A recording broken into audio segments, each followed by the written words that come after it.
আসসালামু আলাইকুম। আহ আমি ডাক্তার আকাশ চৌধুরী। আসসালামু আলাইকুম। আহ আজকে retina medical and dental admission coaching আয়োজিত নিউ বিস প্রোগ্রামে আপনাদের সবাই।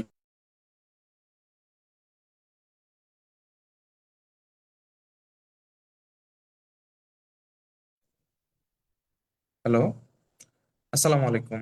আমি ডাক্তার আকাশ চৌধুরী। আজকে retina medical and admission coaching আয়োজিত নিউ বিস প্রোগ্রামে আপনাদের সবাইকে স্বাগতম।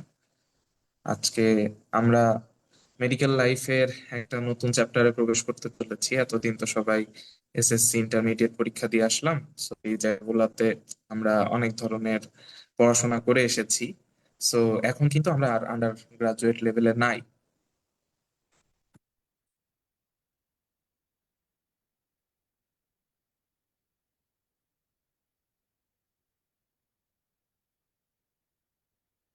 হ্যালো, এখন কি শোনা যাচ্ছে? আমাকে একটু সিগন্যাল দিবেন প্লিজ। আই হোপ শোনা যাওয়ার কথা।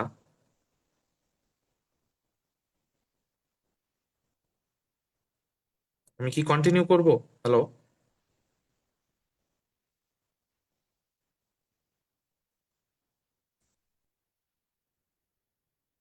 আচ্ছা। সো আই থিংক আমাকে শোনা যাচ্ছে এখন, তাহলে আমরা শুরু করি। তো হচ্ছে এতদিন তো আমরা ছিলাম এসএসসি ইন্টারমিডিয়েট লেভেলে, অর্থাৎ আন্ডার গ্রাজুয়েট লেভেলে। সো আন্ডার গ্রাজুয়েট লেভেলে কিন্তু আমাদের অনেক ধরনের পড়াশোনা থাকে, ভ্যারিয়াস সাবজেক্টস থাকে, যেমন ফিজিক্স, কেমিস্ট্রি, বায়োলজি, এছাড়াও বাংলা, ইংরেজি সবকিছুই আমরা পড়ে মোটামুটি এই লেভেলে পৌঁছেছি। এবং প্রত্যেকটা মানুষেরই কিন্তু লাইফে স্বপ্ন থাকে একজন ডাক্তার হওয়া। সো ছোটবেলায় তো আমরা লিখতাম যে হচ্ছে I want to be a doctor. So সেই কম্পোজিশনটা কিন্তু আপনাদের লাইফটাই সত্যি হয়েছে আর কি। কিন্তু বাকিরা কিন্তু অনেকেই ছিটকে পড়েছে রাস্তা থেকে।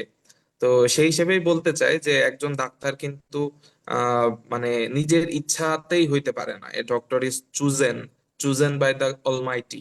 ওকে।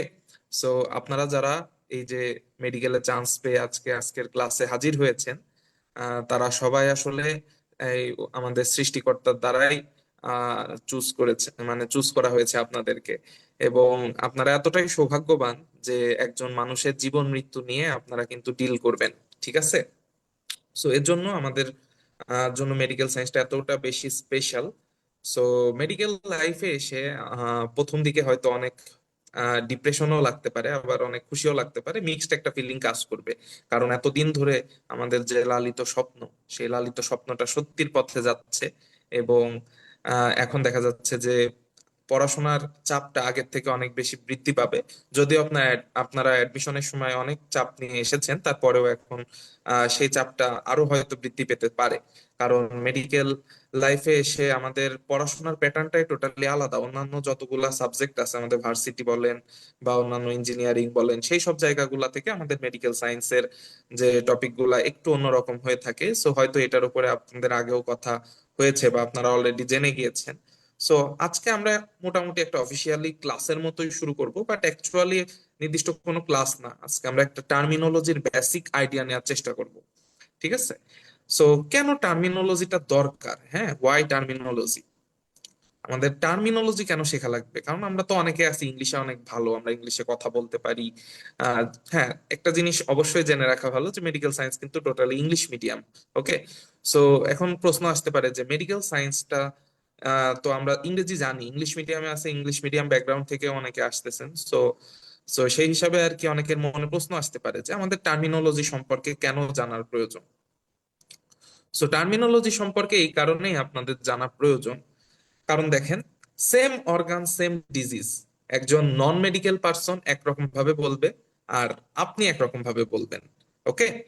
সো দেখেন, আমরা এখানে কিছু জিনিস নোট ডাউন করেছি, এগুলা যদি একটু ফোকাস করি আমরা, যে ডক্টর টু ডক্টর কমিউনিকেট করার জন্য, হ্যাঁ, ডক্টর টু ডক্টর কমিউনিকেশনের জন্য নিড সেম ল্যাঙ্গুয়েজ, একই ধরনের ল্যাঙ্গুয়েজ দরকার। ধরেন English is a international language, it's okay, মেনে নিলাম। বাট এই যে মেডিকেল সায়েন্সের জন্য কিছু কিছু দেশ আছে, যেমন মনে করেন জাপান, চায়না, এরা কিন্তু নিজস্ব মাদার টাং ইউজ করে থাকে। কিন্তু আপনি যদি একজন ডাক্তার হন, আপনি কি ওই দেশের ডাক্তারের সাথে আপনাকে কমিউনিকেট করা লাগতে পারে না? আপনি অনেক সময় রেফার করতে পারেন, ঠিক আছে, বিভিন্ন দেশে এইসব ওয়ার্ল্ডের সকল দেশে আপনি পেশেন্টকে রেফার করতে পারেন প্রয়োজনে। সো সেই সকল দেশে যখন আপনার একটা প্রেসক্রিপশন নিয়ে রুগীটা যাবে ওই দেশের ডাক্তারের কাছে, সো আপনার প্রেসক্রিপশন যদি আপনি বাংলায় লেখেন বা শুধু ইংলিশে লেম্যান টার্মে লেখেন, সেক্ষেত্রে কিন্তু ওই দেশের ডাক্তাররা সেটা বুঝতে পারবে না, কারণ তাদের ভাষা আলাদা হতে পারে। এর জন্য ডক্টর টু ডক্টর কমিউনিকেট করার জন্য আমরা নির্দিষ্ট একটা ভাষায় সবাই কথা বলি, হ্যাঁ, নির্দিষ্ট কিছু টার্মিনোলজি ইউজ করি, যেটার মাধ্যমে আমাদের সকল দেশে, পৃথিবীর সকল দেশের সকল প্রান্তিক জনগণের মানুষ কিন্তু এই সেম টার্মিনোলজি গুলো বুঝতে পারে। সো আজকে আমরা সেই টার্মিনোলজি সম্পর্কেই কিছু কথা বলবো। যদি একটু খেয়াল করি, দেখেন একটা এক্সাম্পল দিয়ে আমরা বোঝার চেষ্টা করি যে একজন সাধারণ মানুষ কি বলবে পেটে ব্যথা হলে, যে pain in the right lower abdomen, অর্থাৎ পেটের, অ্যাবডোমেন মানে পেট, হ্যাঁ, রাইট লোয়ার মানে ডান পাশে নিচের দিকের পেটে একটু ব্যথা আছে। কিন্তু একজন ডক্টর যখন বলবে তখন কি বলবে? Pain in the right iliac fossa. Okay, so এটা কিন্তু ডক্টরদের language, pain right iliac fossa. এগুলা যখন আমরা টার্মিনোলজিতে আরো অ্যাডভান্স হবো, পরবর্তীতে আমাদের যে ফার্স্ট ইয়ারে তিনটা সাবজেক্ট আছে, অ্যানাটমি, ফিজিওলজি, বায়োকেমিস্ট্রি, এগুলা যখন পড়া শুরু করব, তখন দেখবেন যে এগুলা আরো ক্লিয়ার হচ্ছে বিষয়গুলো আমাদের কাছে। ওকে, সো এগুলা জাস্ট একটা এক্সাম্পল দিয়ে আপনাদের বোঝাইলাম যে আমাদের টার্মিনোলজিটা কেন প্রয়োজন। আরো কিছু এক্সাম্পল আমরা দেখি যে কেন ডক্টর টু ডক্টর কমিউনিকেশনে টার্মিনোলজিটা অ্যাকচুয়ালি দরকার। এক নাম্বার হচ্ছে আমাদের অ্যাম্বিগিটিটা কমে যায়, হ্যাঁ, অ্যাম্বিগিটি শব্দের অর্থ হচ্ছে অস্পষ্টতা। এখানে আমরা একটু লিখে রাখি, হ্যাঁ।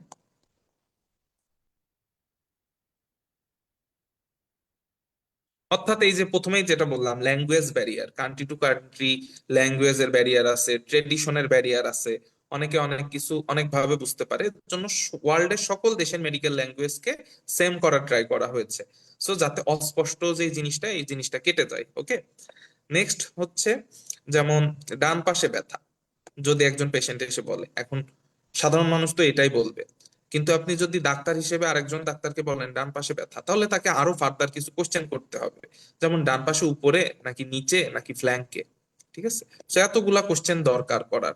কিন্তু মনে রাখবেন একটা পেশেন্ট আপনার কাছে ইমার্জেন্সি কন্ডিশনেও আসতে পারে, সো যত কম কথায় আপনি তার ডিজিজ বুঝে যাবেন, সেটা হচ্ছে আপনার জন্য অত্যন্ত গুরুত্বপূর্ণ।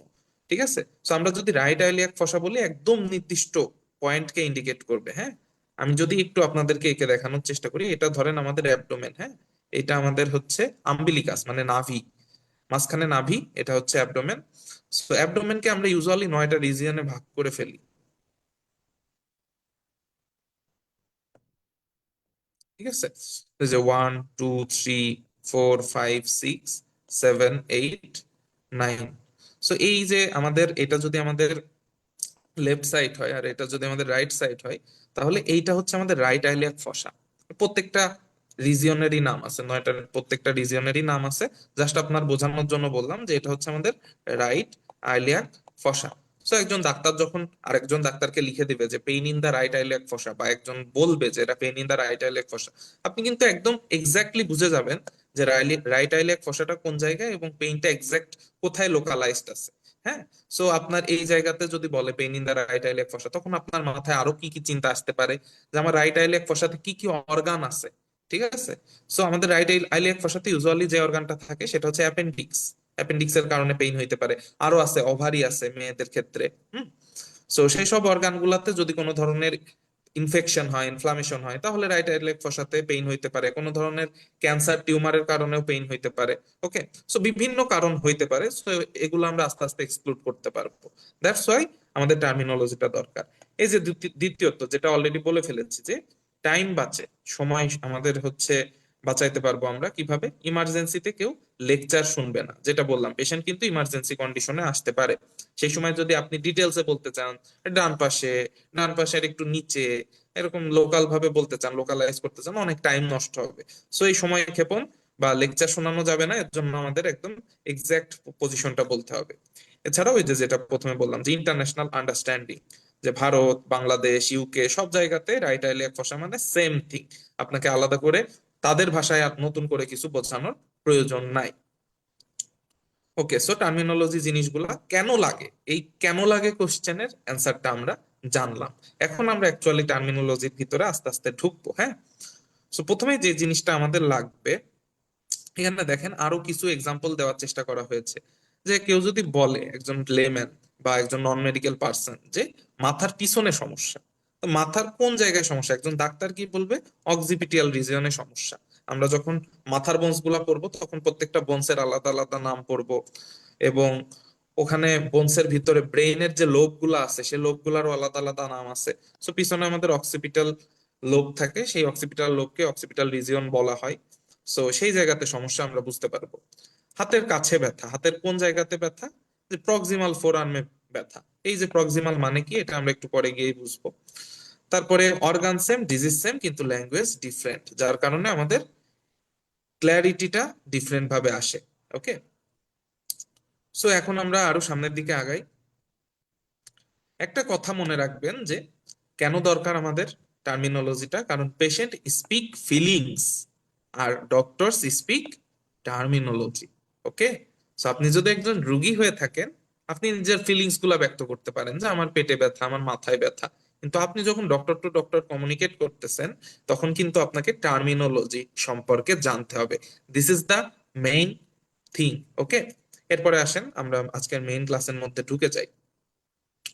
প্রথমে হচ্ছে আমাদের নর্মাল অ্যানাটমিক্যাল পজিশন সম্পর্কে জানতে হবে। এখানে দুইজন হিউম্যান বডি দেখানো হয়েছে, হ্যাঁ। সো এটা হচ্ছে, অনেকে বলতে পারেন যে এই হিউম্যান বডিটা নেকেড অবস্থায় দেখানো হচ্ছে, এটা আপনাদেরকে বিব্রত করতে পারে।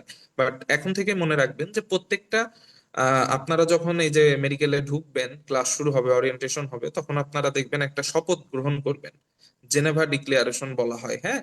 সো ওই শপথে বলবে যে doctors has no genders actually, হ্যাঁ, all the patients and colleagues, students are my brothers and sisters। পেশেন্টদেরকে আমরা বাবা মা ভাই বোন এই চোখেই দেখবো। সো এর জন্য আমাদেরকে এখন হিউম্যান বডিকে এক্সপ্লোর করতে হবে, প্রত্যেকটা জিনিস জানতে হবে, হ্যাঁ। সো এই জন্য ছেলে মেয়ে একসাথে ক্লাস করবেন, তারপরেও এরকম বডি গুলাকে এইভাবে দেখাবে। সো এতে বিব্রত বোধ করার কিছু না, আপনাদেরকে শিখতে হবে। আপনি শিখতে পারলেই সার্ভ করতে পারবেন আর একজন পেশেন্টকে, ঠিক আছে। সো আমরা এই ছবিতে অ্যানাটমিক্যাল পজিশন দেখতেছি, হ্যাঁ। এখানে একজন ছেলে এবং একজন মেয়ে, একটা মেল আর ফিমেলের হচ্ছে মডেলকে দেখানো হয়েছে। এরা যেই কন্ডিশনে দাঁড়িয়ে আছে এটাই হচ্ছে একটা মানুষের অ্যানাটমিক্যাল পজিশন। এবং এই অ্যানাটমিক্যাল পজিশনে মানুষ দাঁড়িয়ে থাকা অবস্থায় তার প্রত্যেকটা অর্গান যেই পজিশনে থাকে সেটা ওই অর্গানের অ্যানাটমিক্যাল পজিশন। আপনারা যখন এই যে ক্লাস শুরু হয়ে যাবে তখন দেখবেন এক একটা অর্গান আলাদা আলাদা করে পড়ানো হবে। হার্ট পড়ানো হবে, লাংস পড়ানো হবে, সকল বোনসও আলাদা আলাদা পড়ানো হবে, স্টারনাম পড়ানো হবে, তারপরে হচ্ছে রিবস পড়ানো হবে। সো এই প্রত্যেকটা অর্গানস এবং প্রত্যেকটা বোনস, এরা এই যে অ্যানাটমিক্যাল পজিশনে মানুষটা দাঁড়িয়ে থাকা অবস্থায় তার অর্গান গুলা, তার বোনস গুলা যে পজিশনে আছে সেটাই ওই অর্গান এবং ওই বোনস গুলার অ্যানাটমিক্যাল পজিশন। এই কথাটা মাথার মধ্যে ঢুকিয়ে ফেলতে হবে, ঠিক আছে। So okay, moving on. এই যে অ্যানাটমিক্যাল পজিশনে তাহলে কিভাবে দাঁড়ানো যায়, এই যে কয়েকটা পয়েন্টের মাধ্যমে আমরা এখন বুঝে যাব যে একটা মানুষ অ্যানাটমিক্যাল পজিশনে কিভাবে দাঁড়াতে পারে। ওকে, সো দেখেন আমরা প্রথমে প্রথম পয়েন্টে বলতেছে যে স্ট্যান্ডিং আপরাইট, একদম সোজাসুজি ভাবে দাঁড়াতে হবে। কোনোভাবে বাঁকা হয়ে দাঁড়ানো যাবে না, হেলান দিয়ে দাঁড়ানো যাবে না, ঠিক আছে, কুজো হয়ে দাঁড়ানো যাবে না। নেক্সট হচ্ছে head and eyes directed straight head, অর্থাৎ আপনার মাথা এবং আপনার চোখ এই দুটো একদম সোজাসুজি থাকবে, এটা মাথায় রাখতে হবে। তারপরে আপার লিম্বস এট দ্য সাইডস, হাত দুইটা মাথার উপর রাখা যাবে না, হাত দুইটা অন্যান্য জায়গায় রাখা যাবে না। হাত দুইটা কেমন, এই ছবিতে যেমন দেখা হয়েছে যে আমাদের একদম সাইডে রাখতে হবে। Upper limb slightly away from the trunk, অর্থাৎ এই যে যে অংশটা, অর্থাৎ আপনার পেট দিয়ে বুক দিয়ে যে অংশটা, এটাকে বলা হয় ট্রাঙ্ক। এই ট্রাঙ্ক থেকে কিছুটা দূরত্বে থাকবে, এটা হচ্ছে একটা পয়েন্ট। নেক্সট হচ্ছে পাম ফেসিং ফরওয়ার্ড, হাতগুলা সামনের দিকে থাকবে। Okay, palms are facing forward. Next হচ্ছে thumbs pointing away from the body, অর্থাৎ আপনার যে বৃদ্ধাঙ্গুল থাম, এই যে কলা গাছ দেখায় না আমরা বৃদ্ধাঙ্গুল দিয়ে, সো এই থামস ফেসিং কোন দিকে, আমাদের ফরওয়ার্ড থাকবে। Sorry, thumbs pointed away from the body, অর্থাৎ আপনার বডি যদি এই সাইডে হয় আপনার থাম গুলা বাইরের দিকে হবে, away away from the body. And lower limbs parallel, অর্থাৎ যে পায়ে আমাদের পা দুইটাকে বলা হয় লোয়ার লিম, এটাও একটা লিম, আবার এই দুইটাও হচ্ছে লিম। সো এই উপরে যে লিম দুইটা থাকবে এদেরকে বলা হয় আপার লিম, হাত দুইটাকে বলা হয় কি আপার লিম, আর পা দুইটাকে বলা হয় lower Lim. So lower Lim কোথায় থাকবে? আমাদের প্যারালালি থাকবে। প্যারালাল তো সবাই জানেন যে সমান্তরালে অবস্থান করবে পাশাপাশি। এবং fit flat on the ground and facing forward, অর্থাৎ পায়ের পাতাগুলো সামনের দিকে অবস্থান করবে। সো আশা করি এই যে ঘটনাগুলো বললাম এইভাবে যদি আপনি দাঁড়াতে পারেন, এটাই আপনার অ্যানাটমিক্যাল পজিশন। আমার ক্লাসে এখন যারা লাইভ দেখতেছেন, আমি চাইবো যে আপনারা সবাই যে বেডে শুয়ে থাকেন বা চেয়ারে বসে থাকেন, যেখানেই থাকেন না কেন, একটু উঠে অ্যানাটমিক্যাল পজিশনে আমরা দাঁড়ানোর চেষ্টা করি। ঠিক আছে? যদি দাঁড়িয়ে পড়েন তাহলে এই জিনিসটা আর মাথা থেকে কখনো বের হবে না। সবাই একটু উঠে দাঁড়াই, চেয়ার থেকে বা খাট থেকে বা টেবিল থেকে, যেখানেই আসি না কেন, দাঁড়িয়ে আমরা একদম মাথা সোজাসুজি তাকাবো। হাত দুইটা বডির দুই পাশে এইভাবে দিব, আমাদের হাতের তালুটা সামনের দিকে থাকবে এবং আমাদের যে বৃদ্ধাঙ্গুলগুলি বাইরের দিকে থাকবে আমাদের এই ট্রাঙ্ক থেকে। ওকে? তারপরে কি, আমাদের পা দুইটো এক জায়গায় করে আমরা যেমন সাবধান হয়ে দাঁড়াই, যারা মেডিকেলে, সরি, যারা ক্যাডেট হিসেবে ছিলেন তারা জানেন, বা বিএনসিসি বা স্কাউট করছেন, যখন সাবধান হতে বলে, বা আমাদের তো এমনিতেই অ্যাসেম্বলির সময় আরামে দাঁড়াও সাবধান এগুলা বলতোই। সো এই সময়গুলোতে যেভাবে পা রাখতে হবে সামনের দিকে ফিট ফরওয়ার্ড করে, সেভাবে আমরা দাঁড়াবো। দাঁড়ালে আপনি এখন যে পজিশনে দাঁড়িয়ে আছেন এটাই হচ্ছে আপনার অ্যানাটমিক্যাল পজিশন। ঠিক আছে? সো এই পজিশনটা কিন্তু আপনাদের ক্লাস শুরু হইলে বারবার লাগবে, বারবার লাগবে। এবং ক্লাসেও স্যাররা জিজ্ঞেস করতে পারে, দাঁড় করাইতে পারে। সো আপনি যদি আগেই দাঁড়িয়ে যান, আপনার প্রতি একটা ভালো ইমপ্রেশন প্রথমেই তৈরি হয়ে যাবে। এবং হয়তো আপনারা জানেন যে মেডিকেলে কিন্তু ইমপ্রেশন খুবই গুরুত্বপূর্ণ। একজন টিচারের হাতে কিন্তু এই স্টুডেন্টটার পাশ ফেল অনেকাংশে নির্ভর করে। এতদিন যেমন এসএসসি ইন্টারমিডিয়েট লেভেলে আপনারা কি করছেন, যে পড়াশোনা যে খুব ভালো তুখোর পড়াশোনায় দেখা যাচ্ছে যে ক্লাসে আসলেন কি আসলেন না, নট নেসেসারি। পরীক্ষায় অ্যাটেন্ড করছেন, ফাটিয়ে রেজাল্ট করছেন, আপনার পরীক্ষায় পাস চলে আসছে বা খুব ভালো রেজাল্ট চলে আসছে। কিন্তু মেডিকেলে এরকম না। মেডিকেলে আপনাকে নিয়মিত ক্লাসে উপস্থিত থাকতে হবে, মেডিকেলে আপনার টিচারের প্রতি অবিডিয়েন্ট হইতে হবে। এবং টিচারের যদি মনক্ষুণ্ণ হয় কোনো কারণে, আপনার টিচারের যদি মনে হয় স্টুডেন্ট ভালো না, তাহলে কিন্তু সে আপনাকে ভাইভাতে খারাপ নাম্বারও দিতে পারে। আবার আমাদের ফরমেটিভে কিছু নাম্বার থাকে টিচারদের হাতে, যে স্টুডেন্টের আচরণ, আচার আচরণের উপরে, সেগুলা থেকেও কিন্তু আপনার নাম্বার কেটে নিতে পারে। তো দ্যাটস ওয়াই আপনার বিভিন্ন দিক থেকে নাম্বার কমে কমে দেখা যাচ্ছে ফেল হয়ে যাওয়ার একটা প্রবণতা বা সম্ভাবনা তৈরি হতে পারে। দ্যাটস ওয়াই আমাদের কি করতে হবে, প্রথম দিন থেকেই চেষ্টা করতে হবে যাতে নিজের ইমপ্রেশনটা বিল্ড করার জন্য টিচারের চোখে। ওকে? সো টিচারের চোখে ইমপ্রেশন বিল্ড করতে হবে। আমি একটা ছোট্ট কথা আপনাদের বলে রাখি, সেটা হচ্ছে মেডিকেলে ভালো করার জন্য একটা হ্যাক আছে, সেটা হচ্ছে 3L। কি 3L? 3L এর প্রথম এল দিয়ে কি, একটা এল দিয়ে হচ্ছে লাক, এটাই প্রথমে বললাম। দুই নাম্বার হচ্ছে লেবার, আর তিন নাম্বার হচ্ছে লুব্রিকেন্ট। ওকে? সো লাকটা ভেরি ভেরি ইম্পর্টেন্ট। কেন? কারণ আমি আপনাকে একটা উদাহরণ দিই, যে আপনার পরের দিন ভাইবা, মনে করেন অ্যানাটমির ভাইবা। সো অ্যানাটমির ভাইবাতে কি হবে, অ্যানাটমির ভাইভাতে কোশ্চেন ধরা হবে, ধরেন 10টা কোশ্চেন ধরা হয়েছে, বা আপনাকে 10টা কোশ্চেন, একটা চ্যাপ্টার আপনি পড়ে গেছেন, 20 পেজের একটা চ্যাপ্টার, আপনি মনে করেন 18 পেজ পড়ে গেছেন, 2টা পেজ আপনি শেষ করতে পারেননি বা কঠিন মনে হচ্ছিল বলে ভাবছেন যে হয়তো না পড়ি। সো 18টা পেজ পড়ছেন, আর আপনার একটা ফ্রেন্ড মাত্র 2টা পেজই পড়ে গেছে বা 5টা পেজ পড়ে গেছে। সো বেশি পড়ছে কে? আপনিই বেশি পড়ছেন। ওকে? সো আপনি যেহেতু বেশি পড়ছেন, সো আপনার কনফিডেন্সও বেশি যে আমাকে যেখান থেকে ধরবে পারবো, মাত্র 2টা পেজই তো পড়ি নাই। কিন্তু আপনার লাক যদি ফেভার না করে তাহলে কি হবে জানেন? আপনি যখন ভাইবা টেবিলে বসবেন, তাহলে ওই সময়টা আপনাকে ওই 2 পেজের মধ্যে থেকেই দেখা যাচ্ছে কোশ্চেন ধরছে, যে 2 পেজ আপনি পড়ে যাননি। আর আপনার যে ফ্রেন্ড 5টা পেজ পড়ে গেছিল, সেই 5 পেজের মধ্যে থেকেই তাকে সব কোশ্চেন ধরছে। তাহলে আপনার ফ্রেন্ড পাস করে গেল লাকের ভরসায়, আর আপনি দেখা যাচ্ছে এত ভালো পড়ে গিয়ে 18 পেজ পড়ে গিয়ে ওই 2 পেজের কারণে ফেল করে গেলেন। সো এর জন্য মেডিকেলে লাক অনেক ইম্পর্টেন্ট। অনেকে অনেক ভালো পড়াশোনা করে, অনেক ভালো প্রিপারেশন নিয়েও দেখা যাচ্ছে খারাপ করে ফেলে। That's why lakh is very important. এবং লাকটাকে আমাদের নিজেদের আওতায় আনতে গেলে, নিজেদের কন্ট্রোলে আনতে গেলে কি করতে হবে, বেশি বেশি দোয়া করতে হবে, নিজে বেশি বেশি প্রার্থনা করতে হবে, নামাজ পড়তে হবে, আমাদের যার যার যা যা সৃষ্টিকর্তা আছে তাদের উপাসনা করতে হবে। ঠিক আছে? ওকে। সো এরপরে আমাদের 2 নাম্বারটা হচ্ছে লেবার। লেবারটা is second most but most important. ঠিক আছে? লাক তো কিভাবে কন্ট্রোলে আনা যায় বলেই ফেললাম। দুই নাম্বারটা হচ্ছে লেবার। লেবারটা কিভাবে করবেন? আপনাকে প্রচুর পরিশ্রম করতে হবে, প্রচুর পরিশ্রম করতে হবে, এটা হচ্ছে ফার্স্ট কথা। হ্যাঁ, আপনি যদি মেডিকেলের চান্স পেয়ে আপনার ভার্সিটির একটা ফ্রেন্ডের সাথে আপনার লাইফস্টাইলকে তুলনা করতে যান, তাহলেই মারা খেয়ে যাবেন। ঠিক আছে, এক নম্বরে ধরা খেয়ে যাবেন এখানে। আপনার ভার্সিটির একটা স্টুডেন্ট যে সারা রাত ধরে হচ্ছে নেটফ্লিক্স দেখতেছে, ওয়েব সিরিজ শেষ করতেছে, খেলা দেখতেছে, ফুটবল ক্রিকেট, আপনি তার সাথে তুলনা দিয়ে যে হ্যাঁ সে দুইটা ওয়েব সিরিজ শেষ করছে, আমি তিনটা শেষ করব, সো এইটা যদি তুলনা করতে যান বা তার সাথে কম্পেয়ার করতে যান, তার সাথে পাল্লা দিতে চান, তাহলে আপনি পিছিয়ে পড়বেন। আপনার আপনার কম্পিটিশন হবে আপনার যে মেডিকেল স্টুডেন্টরা আছে, বা আপনার নিজের কম্পিটিশন নিজের সাথে হবে। হ্যাঁ, সো এর জন্য প্রচুর পরিমাণে লেবার দিতে হবে, অন্যদেরকে দেখে ভেঙে পড়া যাবে না।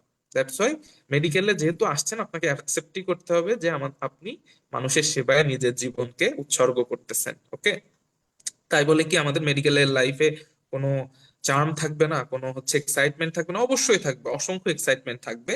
সেটা আস্তে আস্তে যখন মেডিকেল লাইফে প্রবেশ করবেন, সেগুলো তখন আপনারা দেখতে পারবেন, এক্সপ্লোর করতে পারবেন। আর তিন নাম্বারটা হচ্ছে লুব্রিকেন্ট। লুব্রিকেন্ট শুনতে খারাপ লাগতেছে, বাট এটা ওই সেন্সে ইউজ করা হচ্ছে না যে আপনারা টিচারকে তেল দেন। বিষয়টা হচ্ছে যে আপনাকে পোলাইট হইতে হবে। হ্যাঁ, এটা কি হইতে হবে? পোলাইট হইতে হবে, টিচারের প্রতি পোলাইট হইতে হবে, টিচারের সাথে বেয়াদবি করা যাবে না। টিচার যেইভাবে বলবে সেইভাবে পড়াশোনা এগিয়ে যেতে হবে, বা সিনিয়র ভাই আপু যারা থাকবে তাদের প্রতি পোলাইট হইতে হবে। সেই তিনটা জিনিস যদি আপনি ফলো করতে পারেন, তাহলে দেখবেন আপনার মেডিকেল লাইফ অনেক স্মুথলি চলতেছে। ওকে, ঠিক আছে। তো আমরা আমাদের কথা থেকে সরে আসতেছিলাম, তো আমরা কিন্তু অ্যানাটমিক্যাল পজিশনে দাঁড়ানো সবাই শিখে গেছি ইতিমধ্যে, রাইট? ওকে, ঠিক আছে। তো এখন আমরা সামনের দিকে আগাই। এখন দেখি অ্যানাটমিক্যাল পজিশনের কিছু টার্মিনোলজি আছে, সেই টার্মিনোলজি সম্পর্কে আমরা দেখব। আমাদের আজকে টোটাল ক্লাসের প্রায় 70% এই একটা স্লাইডের মধ্যে কভার করে, তাই এখন সবাই অত্যন্ত মনোযোগ সহকারে আমরা এটা একটু খেয়াল করি। ঠিক আছে, আচ্ছা আসেন এবার কি দেখতেছি আমরা। প্রথমে যে কথাটা বলা হয়েছে সেটা হচ্ছে অ্যান্টেরিয়র। কি বলা হচ্ছে? অ্যান্টেরিয়র। আপনারা আমার প্রত্যেকটা পেজের স্ক্রিনশট রেখে দিতে পারেন। হ্যাঁ, শুধু শুধু তুলতে গিয়ে হচ্ছে সময় নষ্ট করে এখান থেকে মনোযোগ হারাবেন না। আপনারা অবশ্যই খাতা কলম হাতে রাখবেন এবং কি পয়েন্টস গুলো নোট ডাউন করতে পারেন, বাট সেম টু সেম পুরো তোলার দরকার নেই। সেক্ষেত্রে কি হবে? সেক্ষেত্রে আপনার মনোযোগ থাকবে না, লেখার মধ্যে চলে যাবে, আমার কথার উপর থাকবে না। প্রথমটা বলা হচ্ছে কি অ্যান্টেরিয়র। অ্যান্টেরিয়র কথার অর্থ হচ্ছে সামনে, বাংলায় যদি বলি সামনে। হ্যাঁ, ফ্রন্ট। অ্যান্টেরিয়র মানে ফ্রন্ট। আর অ্যান্টেরিয়রকে আরেকটা নামও বলা হয়, ভেন্ট্রালও বলা হয়। হ্যাঁ, ভেন্ট্রাল মানেও সামনের দিকে, এটা সিনোনিমাস, অ্যান্টেরিয়রের সিনোনিমাস। দুই নাম্বারটা হচ্ছে পোস্টেরিয়র। পোস্টেরিয়র মানে হচ্ছে পেছনে। ঠিক আছে, পোস্টেরিয়র মানে কি? পেছনে। এবং এটারও একটা সিনোনিম আছে, সেটা হচ্ছে ডরসাল। ওকে, সো আমাদের অ্যান্টেরিয়র মানে ফ্রন্ট আর পোস্টেরিয়র মানে ব্যাক। সো এই জিনিসটা আমরা একটু ইয়েতে দেখি, ছবিতে দেখি, তাহলে আরো ক্লিয়ার হবে। এই মানুষটা সামনের দিকটা হচ্ছে অ্যান্টেরিয়র। এই মানুষটাকে যদি আমি সাইড করে দাঁড় করাই, তাহলে এই যে এইটা হচ্ছে অ্যান্টেরিয়র, অর্থাৎ এই তার এই সাইডটা, এই সাইডটা হচ্ছে অ্যান্টেরিয়র। আর তাহলে পোস্টেরিয়র কোনটা হবে? পোস্টেরিয়র মানে কি বলে ফেলেছি আমি? ব্যাক, পেছনে। সো এই সাইডটা হবে তার পোস্টেরিয়র। ঠিক আছে, এখানে দেখেন মার্ক করাই আছে, এটা পোস্টেরিয়র আর এটা অ্যান্টেরিয়র। এবং অ্যান্টেরিয়রের আরেকটা সিনোনিমাসলি কি ইউজ করা হয়? ভেন্ট্রাল। এবং পোস্টেরিয়রকে সিনোনিমাসলি ইউজ করা হয় ডরসাল। আই হোপ এটা বুঝতে পেরেছেন এই টার্ম দুইটা। নেক্সটে আসেন, এই তিনটা জিনিস একসাথে আমরা শিখবো। একটা হচ্ছে মিড লাইন। হুম, মিড লাইন হচ্ছে একটা ইমাজিনারি লাইন। হ্যাঁ, এটা এমন না যে আপনার মাথার মধ্যে এমন দাগ দেয়া আছে, দাগ দেয়া না, এটা ইমাজিন করতে হবে। একটা imaginary line straight down the middle that divide the body into two equal left and right half. আপনার বডিকে একদম রাইট এবং লেফট দুই ভাগে যদি ভাগ করে ফেলা হয় একটা ইমাজিনারি লাইন মাঝখান থেকে টেনে, এটাই হচ্ছে আমাদের মিড লাইন। এবং মিড লাইনের সাথে সম্পর্কিত যে কোনো স্ট্রাকচারকে আমরা মিডিয়ান দিয়ে সম্পর্কিত করি। হ্যাঁ, মিডিয়ান দিয়ে অ্যাড্রেস করি, মিডিয়ান দিয়ে অ্যাড্রেস করি। এরপরে কি সেকেন্ড ওয়ার্ডটা হচ্ছে ল্যাটারাল। ল্যাটারালটা কি? এই মিড লাইন থেকে যত সাইডে যাইতে থাকবেন সেটা হচ্ছে ল্যাটারাল। আর মিডিয়ালটা কি? মিডিয়ালটা হচ্ছে মিড লাইনের কাছাকাছি যারা থাকবে তারা হচ্ছে মিডিয়াল। দেখেন ল্যাটারালে কি বলতেছে? Away from the mid line it is called lateral. আর মিডিয়ালটা বলতেছে যে closer to the mid line. আমরা ছবিতে আসবো, আপনারা যদি বুঝতে না পারেন ঘাবড়ে যাওয়ার কিছু নাই, ছবিতে যখন দেখাবো ক্লিয়ার হয়ে যাবে। সো মিড লাইনের থেকে যত দূরে যাবেন সেটা হচ্ছে ল্যাটারাল, আর মিড লাইনের যত কাছাকাছি থাকবেন সেটা হচ্ছে মিডিয়াল। আসুন এবার এই তিনটা জিনিস আমরা ছবিতে একটু দেখার চেষ্টা করি। সো এটা হচ্ছে আমাদের ছবিটা, রাইট? সো এখানে কি দেখতেছি আমরা, এই ছবিটা একটু খেয়াল করেন। প্রথমে বললাম মিড লাইন, এটা একটা ইমাজিনারি লাইন। সো এই যে আমি একটা মাঝখান দিয়ে লাইন টেনে দিয়েছি, হ্যাঁ, সে মাঝখান দিয়ে একটা লাইন আমি টেনে দিয়েছি, ইমাজিনারি লাইন। এখন এই সাইডেও যতটুকু আছে এই সাইডেও ততটুকু আছে, একদম ইকুয়াল দুইটা হাফে আমরা ভাগ করে ফেলেছি বডিকে। তা এখন এর উপকারিতা বা অপকারিতা কি?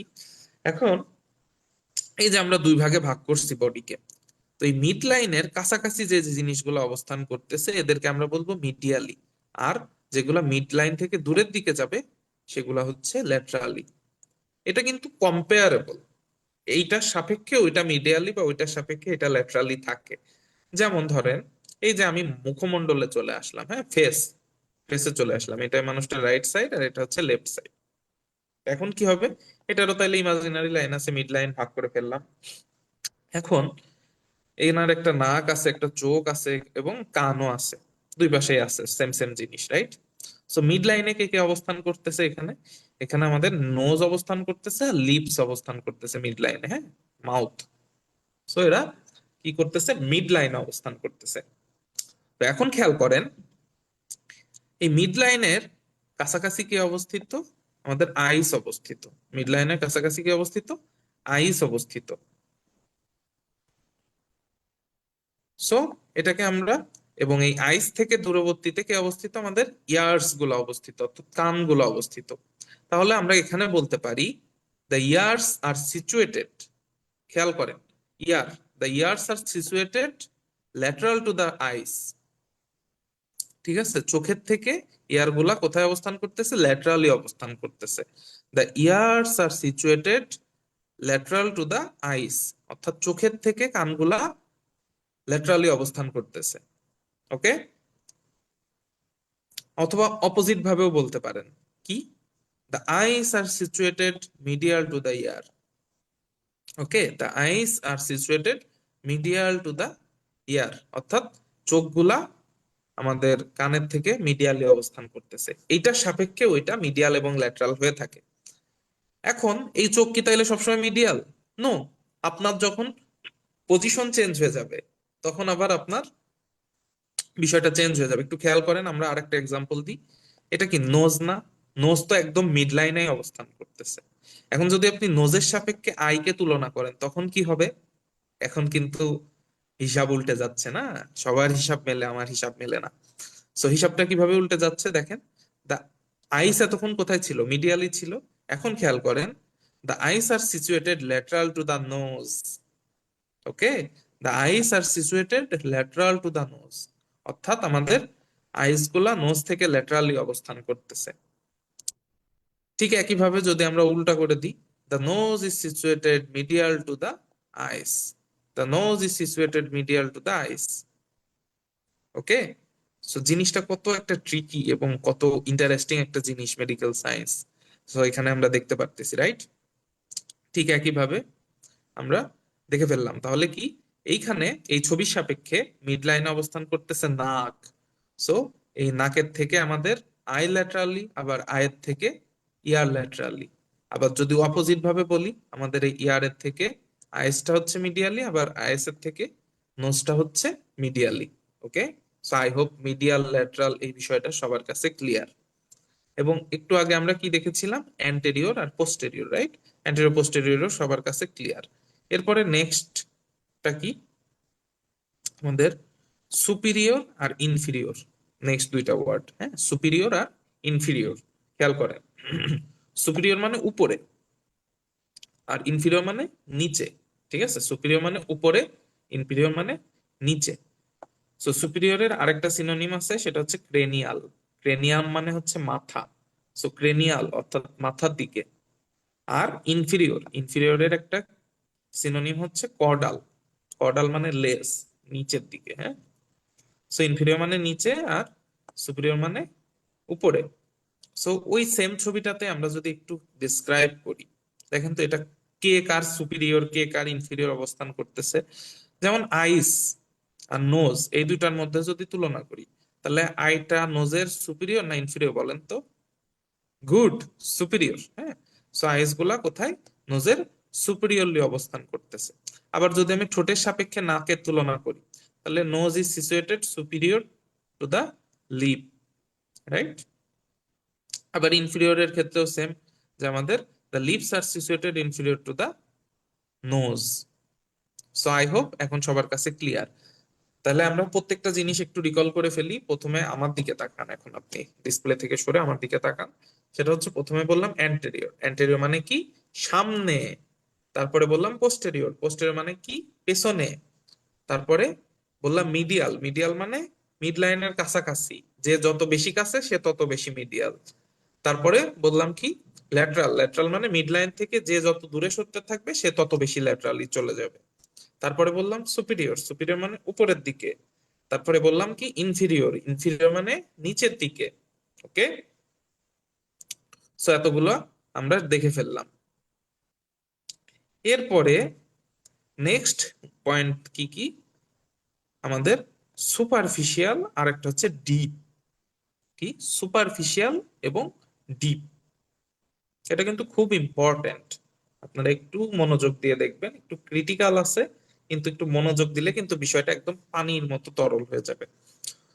সো প্রথমে আমরা কি দেখি? সুপারফিশিয়ালটা দেখি নাকি, আর ডিপটা দেখি। সো এখানে কি বলতেছে এরা? সুপারফিশিয়াল একটা সিনোনিম আছে কি? এক্সটার্নাল, বাইরের দিকে। আর ডিপ মানে হচ্ছে ইন্টারনাল, এটা সিনোনিমাসলি ইউজ করা হয়। তো এখন আমরা যদি এদের ব্যাখ্যায় কি লিখছে দেখি। সুপারফিশিয়ালে বলতে চাচ্ছে যে close to the surface of the body. বডির সারফেস বলতে কি বোঝায়? এই যে স্কিন, স্কিনই তো আপনার বডির সারফেস। আপনার হোল বডির সবকিছু কভার করে থাকে কি? স্কিন, চামড়া। এই চামড়ার যত কাছাকাছি অবস্থান করবে সেটা তত সুপারফিশিয়াল। এই চামড়া থেকে যত ভিতরের দিকে যাইতে থাকবে সেটা তত ডিপ। ওকে, তো এখন আমরা ছবিতে গিয়ে একটু বর্ণনা করি। হ্যাঁ, এই দেখেন, এই ছবিটা আপনাদের নিয়েছি আপনাদের বোঝার সুবিধার্থে, যারা একটু খেয়াল করেন। এই যে টোটাল, এটা কি একটা অরেঞ্জ? অরেঞ্জের একদম মাঝখানটা হচ্ছে সব থেকে ডিপ পোর্শন, এবং এটা হচ্ছে অরেঞ্জের স্কিন, রাইট? সেই অরেঞ্জের স্কিন থেকে যত, মানে অরেঞ্জের স্কিনে যত কাছাকাছি জিনিসটা অবস্থান করবে সেটা তত সুপারফিশিয়াল। এখানে অবস্থান করলেও এটা সুপারফিশিয়াল, এখানে অবস্থান করলেও সুপারফিশিয়াল, এখানে করলেও সুপারফিশিয়াল। ওকে, সো এখানে আমরা আরেকটা বৃত্ত আঁকাইছি, হ্যাঁ, সেকেন্ড বৃত্ত। সো এই সেকেন্ড বৃত্তটা আমাদের কি? যদি আমি এই মাঝখানের সাপেক্ষে তুলনা করি তাহলে এটা হচ্ছে সুপারফিশিয়াল আর এটা হচ্ছে ডিপ। কিন্তু যদি আপনি এই বাইরের বৃত্তের সাপেক্ষে এই বৃত্তটা তুলনা করেন তাহলে এইটা হচ্ছে সুপারফিশিয়াল আর এটা হচ্ছে ডিপ। ক্লিয়ার? সো আমাদের হিউম্যান বডিতে প্রত্যেকটা জিনিস একদম ফিক্স না, এটা হচ্ছে আপেক্ষিক। এটার সাপেক্ষে ওইটা এরকম। আই হোপ সুপারফিশিয়াল আর ডিপ সবার ক্লিয়ার হয়ে যাওয়ার কথা। এখন আমরা একটা হিউম্যান বডিতে কিভাবে জিনিসগুলা কাজ করে এটা একটু দেখি, তাহলে আমাদের আরো ক্লিয়ার হয়ে যাবে সুপারফিশিয়াল আর ডিপ বিষয়টা। দেখেন, আমাদের বডিতে অনেক ধরনের শিরা এবং ধমনী আছে, আমরা তো সবাই জানি। সো শিরার ইংরেজি হচ্ছে ভেইন, VEIN, ভেইন। শিরার ইংরেজি হচ্ছে ভেইন। আর ধমনী যেটা অক্সিজেন সমৃদ্ধ, অক্সিজেনেটেড ব্লাড যারা ক্যারি করে তাদেরকে আমরা বলি কি? আর্টারি। ওকে, সো আমাদের ভেইন আর আর্টারি দুইটা জিনিস আমরা পেয়ে গেলাম। সো এই জিনিসগুলা কেমন ভাবে থাকে? ইউজুয়ালি আমাদের বডিতে ভেইন গুলা সুপারফিশিয়ালি থাকে, অর্থাৎ স্কিনের কাছাকাছি থাকে। আর আর্টারি গুলা থাকে ডিপে।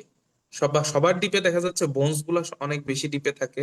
তারপরে হচ্ছে তার কাছাকাছি দিয়ে আর্টারি থাকে, তারপরে একদম স্কিনের কাছাকাছি গিয়ে কি থাকবে?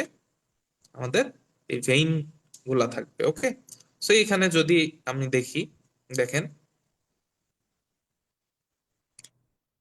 ধরে নিলাম যে এই যে এখানে সব ভেইনই দেখানো হয়েছে, নীল রং দিয়ে দেখানো মানে হচ্ছে সব ভেইন। হ্যাঁ, সো ভেইন গুলাই আমরা একটা সাপেক্ষে আর একটা তুলনা করে দেখি।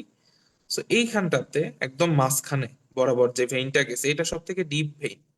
কারণ এটাকে যদি আমি স্কিন ধরি তাহলে স্কিনের সব থেকে দূরত্বে অবস্থান করতেছে এই ভেইনটা, অর্থাৎ এটা হচ্ছে সব থেকে ডিপ ভেইন। আপনি এদিক থেকেও তুলনা করলে এদিক থেকেও তুলনা করলে এই ভেইনটাই সব থেকে ডিপ, রাইট? ওকে, এখন এখন যত স্কিনের কাছাকাছি যাচ্ছে, অর্থাৎ এটা একটু স্কিনের কাছে গেছে, অর্থাৎ এইটার তুলনায় এটা হচ্ছে সুপারফিশিয়াল, রাইট?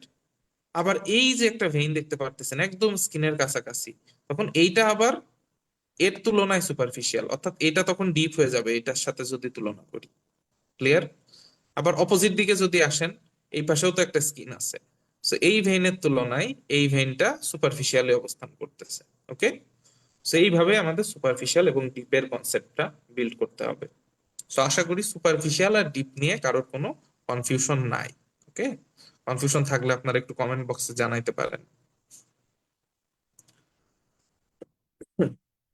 এখানে যেহেতু ভেইন আর্টারি কথায় চলেই আসলাম, আপনাদের কিছু জিনিস বলে রাখি, হ্যাক গুলা, বা যেটা পরবর্তীতে গিয়ে কাজে লাগবে। সেটা হচ্ছে হিউম্যান বডিতে যত ছবি, আমাদের কিন্তু অ্যানাটমিতে প্রচুর ছবি দেখানো হবে। শুধু অ্যানাটমি না, প্রত্যেকটা জিনিসে, ফিজিওলজিতেও দেখানো হবে, ঠিক আছে? সেই সাবজেক্ট গুলাতে যখন আমাদের কোনো ছবি দেখানো হবে, হিউম্যান বডির ভিতরের ছবি, তখন এই ছবিগুলো আমাদের আঁকতেও হবে, প্রচুর ছবি আঁকতেও হবে। তো এই ছবিগুলা যখন আঁকবো, তাতে যদি এই যে ভেইন আর আর্টারি এই জিনিসগুলা থাকে, এগুলা কিন্তু নির্দিষ্ট কালার কোডেড থাকে। আপনি চাইলেই, মেয়েদের পছন্দ পিঙ্ক কালার, তাহলে কেউ চাইলেই পিঙ্ক কালারের একটা ভেইন আঁকতে পারবে না, কেউ চাইলে পিঙ্ক কালারের একটা আর্টারি আঁকতে পারবে না, কেউ চাইলে পিঙ্ক কালারের একটা হার্ট আঁকতে পারবে না। ওকে, কারণ আমাদের কালার কোড নির্দিষ্ট বডির। এই যে বললাম না টার্মিনোলজি, এই কালার গুলাও টার্মিনোলজির ভিতরে চলে আসে। ওয়ার্ল্ডের, পৃথিবীর যে কোনো দেশের যে কোনো হসপিটালের যে কোনো বইয়ের যে কোনো ছবি দেখবেন, সব জায়গায় সেম কালার দেওয়া আছে। কালার কোড গুলাও নির্দিষ্ট। যেমন হিউম্যান বডিতে যত জায়গায় শিরা দেখানো হবে, সবগুলা নীল কালার দিয়ে দেখানো হবে, কারণ এর মধ্যে ডিঅক্সিজেনেটেড ব্লাড থাকে। রাইট? হিউম্যান বডিতে যত জায়গায় আর্টারি আঁকানো হবে বা আর্টারি দেখানো হবে, সবকিছু লাল কালার দিয়ে দেখানো হবে। ওকে, কারণ এর মধ্যে অক্সিজেনেটেড ব্লাড থাকে। আরো কিছু জিনিস দেখাই দিই, দেখেন। নার্ভ বা স্নায়ু। ওকে, সো হিউম্যান বডিতে যত জায়গায় নার্ভ আছে, সবগুলাকে হলুদ রং দিয়ে দেখানো হবে। কি কালার দিয়ে দেখানো হবে? হলুদ। যদিও আমার এটা একটু টিয়া কালার নেওয়া হয়েছে, কারণ হলুদ কালার ভালো দেখা যায় না স্ক্রিনে, দ্যাটস ওয়াই আমি টিয়া কালার দেখাইছি, বাট হলুদ দিয়ে দেখানো হবে। যত নার্ভ বা স্নায়ু আছে যেগুলো আমাদের সেন্সেশন গুলা ক্যারি করে, হ্যাঁ। সেন্সেশন কি জিনিস? এই যে এখানে ধরেন একটা মশা কামড়াইলো, সো আপনার কি মশাটা দেখে মারা লাগতেছে? না, আপনি যখনই মশা কামড়াচ্ছে আপনার হাত অটোমেটিক গিয়ে এখানে চড় মেরে দিচ্ছে, রাইট? সেই সেন্সেশনটা আমাদের ব্রেনে যাচ্ছে, ব্রেন সিগন্যাল পাঠাচ্ছে এই হাতকে, যাও গিয়ে থাপড় মেরে দাও। সো দিয়ে দিচ্ছে থাপড় মেরে। ওকে, সো এটা হচ্ছে নার্ভ। নার্ভ যত জায়গায় দেখানো হবে সেগুলো হলুদ কালার দিয়ে দেখানো হবে। এরপরে কি? লিম্ফ বা লসিকা। এটা তো আমরা পড়ে আসছি ইন্টারমিডিয়েটে, লিম্ফ বা লসিকা কি জিনিস। ভেইন গুলা যেই, মানে ভেইন তো ইউজুয়ালি আমাদের বডির যত ডিঅক্সিজেনেটেড ব্লাড আছে সব ড্রেন করে নিয়ে আসে আবার হার্টে। সো ভেইন গুলা যতটুকু ব্লাড ড্রেন করতে পারে না, বা যে সাবস্টেন্স গুলা ড্রেন করতে পারে না, সেগুলো আমাদের লিম্ফের মাধ্যমে ব্যাক আসে। ওকে, সো লিম্ফ যত জায়গায় দেখানো হবে সব সবুজ রং দিয়ে দেখানো হবে। ক্লিয়ার? সো এই যে চারটা কালার কোডিং, এটা কিন্তু সবাই মনে রাখবেন। আপনারা চাইলে এই পেজটা স্ক্রিনশট নিয়ে রাখতে পারেন, পরবর্তীতে আপনারা এটা দেখে নিতে পারবেন। তো ঠিক আছে, এখন আমরা আরেকটু সামনের দিকে আগাই। তাহলে আমরা কিন্তু অনেক কিছু করে ফেলেছি, আবার আমরা সেই বক্সে চলে যাব। তাহলে আমাদের কি কি পড়া শেষ? অ্যান্টেরিয়র পড়া শেষ, পোস্টেরিয়র পড়া শেষ, আমাদের মিড লাইন পড়া শেষ, ল্যাটারাল পড়া শেষ, মিডিয়াল পড়া শেষ, এরপরে আমাদের সুপিরিয়র পড়া শেষ, ইনফিরিয়র পড়া শেষ, সুপারফিশিয়াল পড়া শেষ, ডিপ পড়া শেষ। কি একটা মজার ব্যাপার না, যে আমি বললাম আজকের টোটাল ক্লাসের 70% হচ্ছে এই বক্স থেকে। সেই 70%-এর মধ্যে আপনারা, মানে সেই 70%, এটাকে যদি এই স্লাইডটার, এই স্লাইডটা টোটাল আজকের কন্টেন্টে 70%, তার মধ্যে আপনারা 80% পড়ে ফেলেছেন। মানে এটাকে 100% ধরলে এর 80% আপনাদের পড়া শেষ, আর মাত্র দুইটা জিনিস বাকি। এই দুইটা পড়লে আমাদের আজকের ক্লাসের ম্যাক্সিমাম জিনিস শেষ। সো আপনারা যারা আজকে প্রথম ক্লাসটা দেখতেছেন, কেমন ফিল হচ্ছে বলেন তো? এই যে মেডিকেল লাইফের অলরেডি পথ চলা কিন্তু শুরু হয়ে গেল। সো অন্যদের থেকে একটু এগিয়ে থাকা হচ্ছে রেটিনার সাথে থেকে, রাইট? সো আসেন আমরা একটু লাস্ট যে টপিক দুইটা আছে এটাও করে ফেলি। একটা হচ্ছে প্রক্সিমাল আর একটা হচ্ছে ডিস্টাল, রাইট? সো প্রক্সিমালের ক্ষেত্রে আমরা কি বলবো? এখানে আপাতত এদিকে তাকানোর দরকার নেই, আমরা নিচে গিয়ে আরো ডিসক্রাইব করতেছি। প্রক্সিমাল আর ডিস্টাল, আসেন আমরা চলে যাই এবার ছবিতে। এই ছবিতে খেয়াল করেন, হ্যাঁ। এই ছবিতে খেয়াল করেন, প্রক্সিমাল বলতে বোঝাচ্ছে এইটা যদি বডির মিড লাইন হয় বা বডির যে অ্যাক্সিস, হুম, এই যে বরাবর যে জিনিসটা, এটাকে বলা হয় অ্যাক্সিস। অ্যাক্সিস এটাকে বলা হচ্ছে বডির অ্যাক্সিস, কারণ এটাকে কেন্দ্র ধরেই বডি ঘুরতে থাকে। হ্যাঁ, যে এই বরাবর যত জয়েন্ট থাকে এটাকে অ্যাক্সিয়াল জয়েন্টও বলা হয়। হ্যাঁ, সো আমাদের এই যে অ্যাক্সিস, এই অ্যাক্সিস থেকে এই যত দূরে যাইতে থাকবেন তত বেশি ডিস্টালি যাইতে থাকবেন, আর অ্যাক্সিসের যত কাছাকাছি যাবেন সেটা হচ্ছে তত প্রক্সিমাল। বুঝতে পেরেছেন? এখন এটা কিন্তু মিডিয়াল আর ল্যাটারালের সাথে গুলাই ফেলেন না। কেন গুলাই ফেলতে হবে না? এটা বডির সাথে অ্যাটাচ থাকতে হবে। হ্যাঁ, সো আমাদের এখানে কি, এটা আমাদের এই অ্যাক্সিসের থেকে যত দূরে যাইতে থাকবেন সেটা তত ডিস্টাল, আর এটা যত কাছাকাছি অবস্থান করবে সেটা তার তত প্রক্সিমাল। ওকে, সো যেমন একটু আমরা এখানে ডেসক্রাইব করি, যে সাপোজ এটা আমার হচ্ছে, এখানে আমার ধরেন স্টারনাম আছে, বা এটা একটা জয়েন্ট ধরলাম। হ্যাঁ, এটা হচ্ছে আমাদের কি জয়েন্ট? Shoulder joint. এটা শোল্ডারের জয়েন্ট, এর জন্য এটা শোল্ডার জয়েন্ট বলে। এই যে শোল্ডার জয়েন্টের থেকে আমাদের এখানে হিউমেরাস বোনস আছে, এখানে রেডিয়াস আলনা বোনস আছে, এখানে কি আছে? কার্পাস বোনস আছে, কার্পাল। সো এই যে তিনটা বোনস যা আমরা দেখাইলাম, বলেন তো এই যে আমাদের শোল্ডার জয়েন্ট থেকে কোনটা সব থেকে প্রক্সিমালি অবস্থান করতেছে আর কোনটা সব থেকে ডিস্টালি অবস্থান করতেছে? আমরা পয়েন্ট কোনটা বলেছি আমি একটু মার্ক করে দিই। পয়েন্টটা হচ্ছে আমাদের শোল্ডার জয়েন্ট। শোল্ডার জয়েন্টটা হচ্ছে আমাদের পয়েন্ট। সো শোল্ডার জয়েন্ট থেকে সব থেকে প্রক্সিমালি কোনটা অবস্থান করতেছে এন্ড সব থেকে ডিস্টালি কোনটা অবস্থান করতেছে? হ্যাঁ, আশা করি উত্তর দিয়ে ফেলেছেন। আমাদের শোল্ডার জয়েন্ট থেকে সব থেকে প্রক্সিমালি অবস্থান করতেছে আমাদের হিউমেরাসটা, এবং এই হিউমেরাসের পরে হিউমেরাস থেকে একটু ডিস্টালি অবস্থান করতেছে আমাদের রেডিয়াস আলনা, এবং এই রেডিয়াস আলনা থেকেও আরো ডিস্টালি অবস্থান করতেছে আমাদের কার্পাল বোনস, এবং তার থেকেও ডিস্টালি অবস্থান করতেছে আমাদের ফ্যালাঞ্জেস। রাইট? সো এটা হচ্ছে আমাদের কি হলো, প্রক্সিমাল আর ডিস্টাল কেমন ভাবে ডিফারেন্সিয়েট করব সেটা দেখলাম। ঠিক একইভাবে পায়ের ক্ষেত্রেও একই ঘটনা ঘটবে। দেখেন কি ঘটনা ঘটবে, যে মনে করেন এখানে আমরা একটাকে প্রমাণ হিসেবে ধরি, যে এই যে হিপ জয়েন্ট, হ্যাঁ, এটা ধরেন একটা হিপ জয়েন্ট।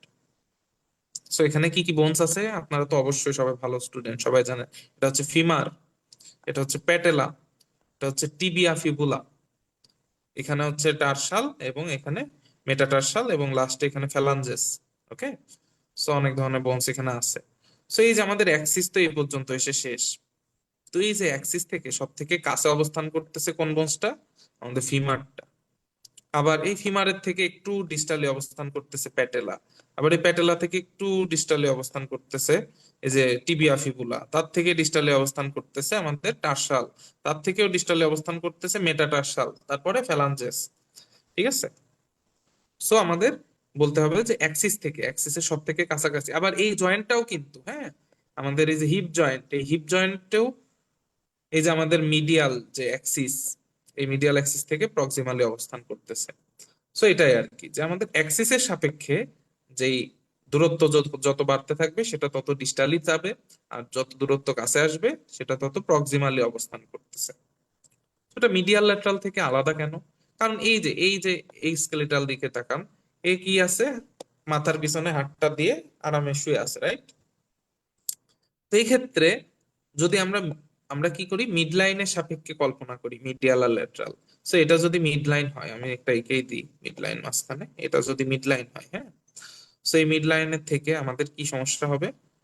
সো এর যে হাত, অর্থাৎ এর যে ফ্যালাঞ্জেস, এই ফ্যালাঞ্জেস তো পিছনে নিয়ে এসে মিড লাইনের কাছাকাছি রেখে দিছে মাথার পিছনে। তাহলে তো মিডিয়ান ল্যাটারালের যদি হিসাব করা হয়, তখন এই যে ফ্যালাঞ্জেস গুলা তারা কোথায় অবস্থান করতেছে? তারা কিন্তু আমাদের এই এলবো জয়েন্টের থেকে মিডিয়ালি অবস্থান করতেছে। যদি মাথার পিছনে আপনি এইভাবে হাত রাখেন, আমাদের এই ফ্যালাঞ্জেস গুলা আমাদের এই এলবো জয়েন্টের থেকেও মিডিয়ালি অবস্থান করতেছে। কিন্তু এই সমস্যা দূর করার জন্য প্রক্সিমাল আর ডিস্টাল এই যে কনসেপ্টটা তৈরি, হ্যাঁ, যে আমাদের অ্যাক্সিস থেকে জয়েন্টের ক্ষেত্রে যখন ঝুলায় রাখা হবে অ্যানাটমিক্যাল পজিশনে, তখন কি পজিশনে আছে সেটা আমাদের খেয়াল করতে হবে। যে আমাদের কিসে ফ্যালাঞ্জেস গুলা সব থেকে ডিস্টালি, তারপরে হচ্ছে একটু প্রক্সিমালি আছে রেডিয়াস আলনা, তার থেকে একটু প্রক্সিমালি আছে হিউমেরাস, তারপরে শোল্ডার জয়েন্ট, তারপরে ক্লাভিকল, তারপরে এই যে রিবস, তারপরে সবার মিড লাইনে, একদম মিড লাইনে আছে কে, আমাদের স্টার্নাম। সো আমরা প্রক্সিমাল ডিস্টালও কিন্তু করে ফেললাম। সো আমাদের আজকের টোটাল মোটামুটি 70% শেষ, এবং প্রায় 5 to 10% ছিল উপদেশ এবং কথাবার্তা, সেগুলো প্রায় শেষ করে ফেলেছি। আর মাত্র 10% বাকি থাকতেছে আজকের ক্লাসে, রাইট? সো আসেন আমরা সেগুলা সম্পর্কে একটু কথা বলি। সো আমাদের এই যে টেবিলটা, এই টেবিলটা খুবই ইম্পর্টেন্ট, খুবই ইম্পর্টেন্ট, খুবই ইম্পর্টেন্ট। এটা infinitive star, infinity star topic, হ্যাঁ। সো আপনার এটা জানতে হবেই হবে, কোনো অপশন নাই। সো এখানে আমাদের anterior, posterior, mid line, lateral, medial, superior, inferior, superficial, deep, proximal, distal, প্রত্যেকটা জিনিস আমাদের কাছে এখন পানির মতো ক্রিস্টাল ক্লিয়ার, রাইট? জলবৎ তরলং হয়ে গেছে। এরপরে আমরা সামনের দিকে আগাই। এরপর হচ্ছে planes of the body. Hmm. Plane আবার কি জিনিস? এই প্লেন কিন্তু আকাশে ওড়ার এরোপ্লেন না। হুম। এটা হচ্ছে অন্য প্লেন। আমরা বডিকে অ্যানাটমিক্যাল বডি মানে বিভিন্ন প্লেনে ভাগ করি, অ্যানাটমিক্যাল বডি প্লেন বলা হয় এটাকে, বিভিন্ন ডিরেকশনে। এটা কিভাবে ভাগ করি দেখেন। এটা হচ্ছে, এটা ধরেন একটা মানুষ, এই মানুষের মাঝ বরাবর যদি আমি কেটে ফেলি, আড়াআড়ি কেটে ফেলি, হ্যাঁ, তখন এটাকে বলা হয় ট্রান্সভার্স প্লেন। কি বলা হয়? Transverse plane. এর আর একটা নাম আছে অ্যাক্সিয়াল প্লেন। মনে রাখবেন কিভাবে? ধরেন একটা এক্স, হুম, একটা এক্স দিয়ে আপনি এই মানুষটার মাঝখান বরাবর কেটে ফেললেন, যার কারণে একদম আধা আধি ভাগ হয়ে গেল, দ্যাটস ওয়াই এটাকে অ্যাক্সিয়াল প্লেনও বলা হয়। সো এই অ্যাক্সিয়াল প্লেন দিয়ে আমরা বডিকে কিন্তু দুই ভাগে ভাগ করতেছি, আপার হাফ আর লোয়ার হাফ। সো এটাকে কিভাবে আমরা মেডিকেল টার্মিনোলজিতে তাইলে বলবো, যে সুপিরিয়র একটা পার্ট থাকবে আর ইনফিরিয়র একটা পার্ট থাকবে। ওকে। সো এটা একটা প্লেন গেল, কি প্লেন? Transverse plane. আরেকটা হচ্ছে আমাদের করোনাল প্লেন। কি plane? Coronal plane. Coronal plane কি জিনিস আবার?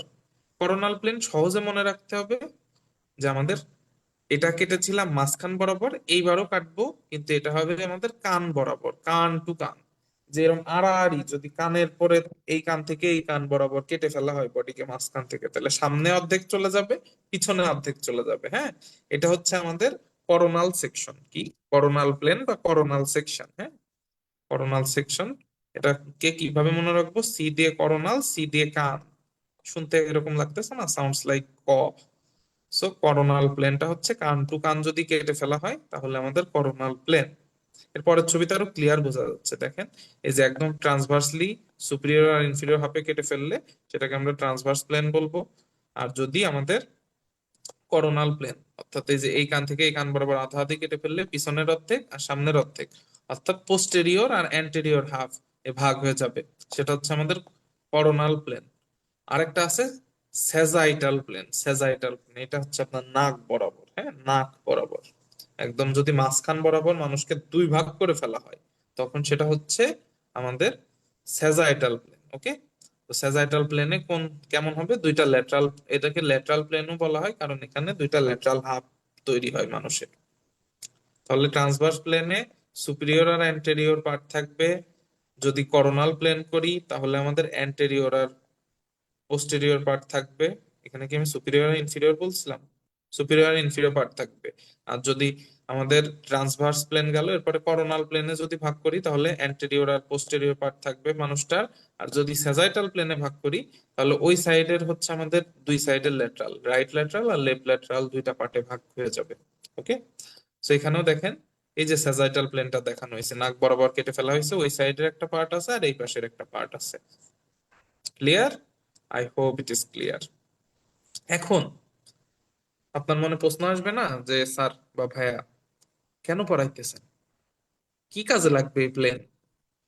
এই প্লেনের ক্লিনিক্যাল ইম্পর্টেন্স হচ্ছে রেডিওলজিক্যাল এক্সামিনেশন। কি? Radiological examination. সেটা আবার রেডিও শুনতে শুনতে যে এক্সামিনেশন করা হয়, is that radiological examination? Of course not. Radiology আমাদের মেডিকেল সায়েন্সেরই একটা সাবজেক্ট, এবং আপনারা ম্যাক্সিমাম মানুষ এই জিনিসগুলা দেখেছেন। রেডিওলজির আন্ডারে আছে আপনার X ray, CT scan, MRI, ultrasound. এগুলা সব কিসের আন্ডারে? রেডিওলজির আন্ডারে। সেই রেডিওলজিক্যাল এক্সামিনেশন করার জন্য আমাদের কি দরকার হয়? এই প্লেন গুলা সম্পর্কে জানাটা খুবই খুবই দরকার হয়। কেন? কারণ এই যে আপনার ট্রান্সভার্স সেকশন করেছি এই পেশেন্টটাকে, হ্যাঁ। সো মনে করেন কি হবে এবার, এই যে এখান থেকে ট্রান্সভার্স সেকশন করা হয়েছে। সো যখন একটা সিটি স্ক্যান ফিল্ম, হয়তো আপনারা অনেকে দেখেননি বা দেখেছেন এখনো পর্যন্ত, একটা সিটি স্ক্যান ফিল্মে অনেক ছোট ছোট ছোট ছোট অনেকগুলা এই যে ট্রান্সভার্স সেকশন বা সেজাইটাল সেকশন বা করোনাল সেকশন করা থাকে অনেকগুলা। সো আমাদের অর্গান তো এক একটা এক এক রকম ভাবে বডিতে অবস্থান করে। সো সাপোজ এই পেশেন্টের এইখানটাতে এরকম কিডনি আছে দুই পাশে, হ্যাঁ, দুই পাশে এরকম কিডনি আছে। তো যখন এই কিডনির মাঝখান বরাবর কেটে গেছে, ট্রান্সভার্সলি কেটে, তখন আমরা কিডনির এই যে মানে এরকম ভাগটা দেখতে পারবো, উপর থেকে কিডনিটা দেখতে পারবো। ওকে, আমাদের সিটি স্ক্যানের ভিতরে। ওকে, এরপরে যখন আপনি এই যে করোনাল সেকশনে কাটলেন, তখন এই কিডনিটা একদম মাঝখান থেকে কেটে এর ভিতরে পিরামিড টিরামিড সহ সব দেখা যাবে। ওকে, এরকম পিরামিড টিরামিড সহ দেখা যাবে, অর্থাৎ কিডনিটা মাঝখান থেকে এরকম দুই ভাগ হয়ে গেছে। তারপরে চলে আসেন স্যাজাইটাল সেকশন, অর্থাৎ সামনে থেকে পিছনে কাটা। কিডনির ক্ষেত্রে এটা প্রযোজ্য হবে না। এই সেকশনের ক্ষেত্রে আমরা কি দেখতে পারবো? আমাদের যে লিভারটা কেমন থাকে, এই যে এরকম ভাবে লিভারটা থাকে পেটের মধ্যে। সেই লিভারটা যখন আপনি এরকম ভাবে কেটে যাবে, তখন আপনি লিভারের মাঝখানের যে রেডিওলজিক্যাল এক্সামিনেশন ওইগুলা দেখতে পারবেন, ঠিক আছে? যে ভিতরে আসলে কি আছে, লিভারের ভিতরে টিস্যু গুলা কিরকম আছে, কোর্স আছে না ডেন্স আছে, নাকি কোনো ক্যালসিফিকেশন হয়েছে, কোনো পাথর হলো কিনা, কোনো ম্যালিগনেন্সি বা ক্যান্সার হলো কিনা, এগুলো আমরা সব কি করতে পারবো? দেখতে পারবো। ওকে। ওকে, সো আমরা transverse plane, frontal plane, sagittal plane দেখে ফেললাম, এবং এগুলা কেন লাগবে? রেডিওলজিক্যাল এক্সামিনেশন করার জন্য লাগবে। ওকে,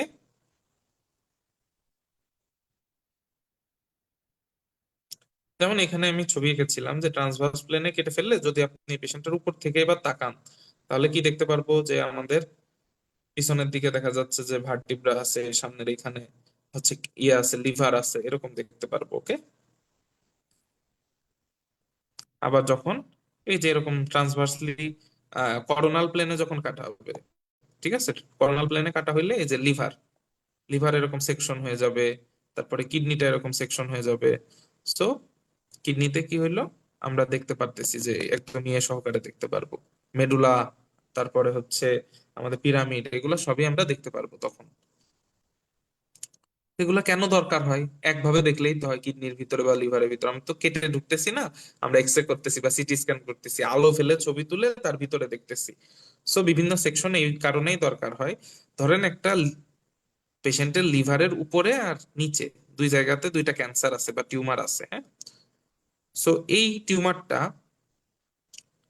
আপনি যখন এরকম আড়াআড়ি কাটবেন, তখন দেখা যাচ্ছে যে একটা সেকশন পাইলেন, কিন্তু এই নিচেরটা আপনি এই বরাবর কোনো সেকশন নেন নাই, শুধু আপনার এই সিটি স্ক্যানে এই বরাবর কিছু সেকশন গেছে, তাহলে এই টিউমারটা আসবে, এটা মিস হয়ে যাইতে পারে। তখন আমরা আবার কি করি, এরকম স্যাজাইটাল মানে করোনাল সেকশন নিই। করোনাল সেকশনে তো অবশ্যই প্রত্যেকটাই আসবে, যেহেতু একদম স্লাইস স্লাইস চলে আসতেছে। ওকে, তো এই সব কারণেই আমরা বিভিন্ন প্লেন থেকে হচ্ছে ছবি তুলে থাকি। ওকে, এখন ভিসেরা। ভিসেরা কি জিনিস? আচ্ছা, ভিসেরা কি জিনিস আমি একটু বলি। এই যে বিভিন্ন অর্গানের নাম শুনেন না, যে হার্ট, লাংস, কিডনি, সো এই প্রত্যেকটাই আমাদের অ্যানাটমি ডিপার্টমেন্টে যখন আপনারা যাবেন, তখন দেখবেন প্রত্যেকটা অর্গানই জীবিত মানুষের অর্গান, মানে সরি জীবিত না, মৃত মানুষের অর্গান গুলাকে প্রিজার্ভ করে রেখে দেওয়া হয়েছে ফরমালিনের মধ্যে, যেগুলা হচ্ছে আমরা ভিসেরা বলে থাকি। ওকে, এবং কিছু ডেড বডিও পাবেন, যেগুলা কেটে কেটে স্যাররা শিখায় যে এইভাবে ডিসেকশন করতে হয়। এই ডেড বডি গুলাকে কি বলা হয়? ক্যাডাভার বলা হয়। কি বলা হয়? ক্যাডাভার বলা হয়। ক্যাডাভার মানে শীর্ণ দেহ, হ্যাঁ, ক্যাডাভার বলা হয়। ওকে, সো মনে করলাম একটা ভিসেরা হচ্ছে হার্ট। তো একটা যে কোনো ভিসেরা, আপনার লাংসের ক্ষেত্রেও হইতে পারে, কিডনির ক্ষেত্রেও হইতে পারে, লিভারের ক্ষেত্রেও হইতে পারে, সো যে কোনোটাই ধরে নিন। ওকে, সো ধরে নিলাম আমি হার্ট।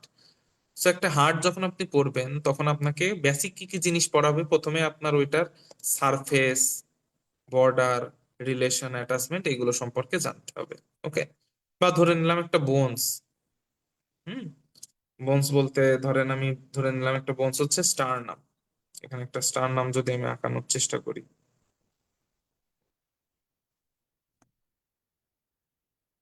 তো আপনাদের বোন সেটের মধ্যে দেখবেন এরকম একটা স্টারনাম আছে। তো এই স্টারনামে কি হচ্ছে? এর দুইটা সারফেস আছে। একটা চ্যাপ্টা বোন, তো সামনের দিকে একটা সারফেস, পিছনের পিছনের দিকে একটা সারফেস থাকবে। ওকে, এটা হচ্ছে সারফেস। তারপরে বর্ডার, এই যে স্টারনামের সাইড দিয়ে যে লাইনগুলো নেমে যাচ্ছে এগুলো হচ্ছে এর বর্ডার। তারপর রিলেশন। ওকে, রিলেশন মানে এই স্টারনামের পেছনের দিকে হার্ট থাকে, তারপরে অ্যাওর্টা থাকে, লাংস এর প্লুরা থাকে। এগুলো এর সাথে কি হয়ে যাচ্ছে? টাচ হয়ে আসছে, কিন্তু জোড়া লেগে নেই। এগুলো হচ্ছে রিলেশন, অর্থাৎ ওর পিছনে কে কে কোন কোন অর্গান অবস্থান করতেছে। আরেকটা হচ্ছে অ্যাটাচমেন্ট, অর্থাৎ এই যে আমাদের স্টারনাম, স্টারনামের সাথে দেখা যাচ্ছে অনেকগুলা রিবস অ্যাটাচ থাকে, আবার কিছু মাসল, মাসল অ্যাটাচ থাকে। এই যে জিম করে করে বডি বিল্ডাররা এই যে বুকের মাসল ফুলিয়ে ফেলে না, এগুলাকে, এই মাসলটার নাম কি? এটা হচ্ছে পেক্টোরালিস মেজর। ওকে, সেই পেক্টোরালিস মেজর মাসলের অ্যাটাচমেন্ট এরকম ভাবে থাকে আমাদের স্টারনামের সাথে। ওকে, সো এগুলা হচ্ছে আমাদের সারফেস, বর্ডার, রিলেশন, অ্যাটাচমেন্ট। সারফেসটা হয়তো সবার ক্লিয়ার না, আমি আর একটা যদি একটু দেখায় আপনাদেরকে 3D ভাবে।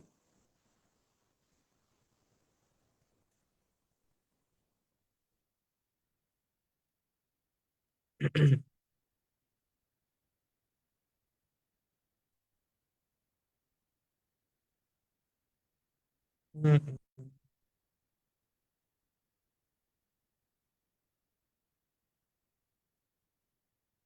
একটা বনসি নিয়ে দেখায়।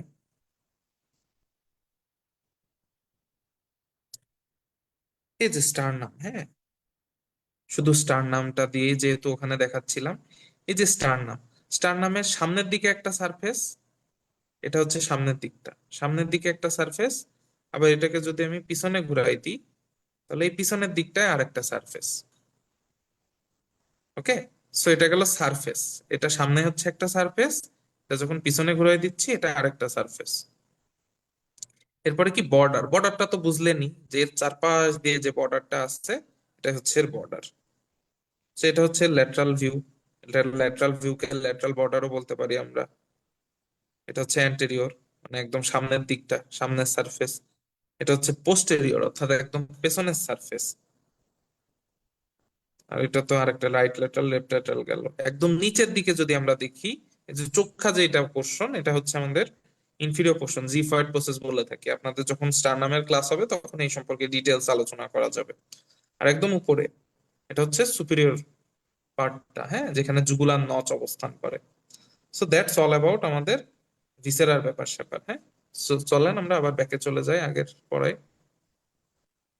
ওকে, সো আমাদের ক্লাস প্রায় শেষের দিকে চলে আসতেছি আমরা, একটু ধৈর্য ধরেন। এতক্ষণ যেহেতু রয়ে গেছেন, আর একটু সময় থাকলে হয়তো আরো ভালো হবে।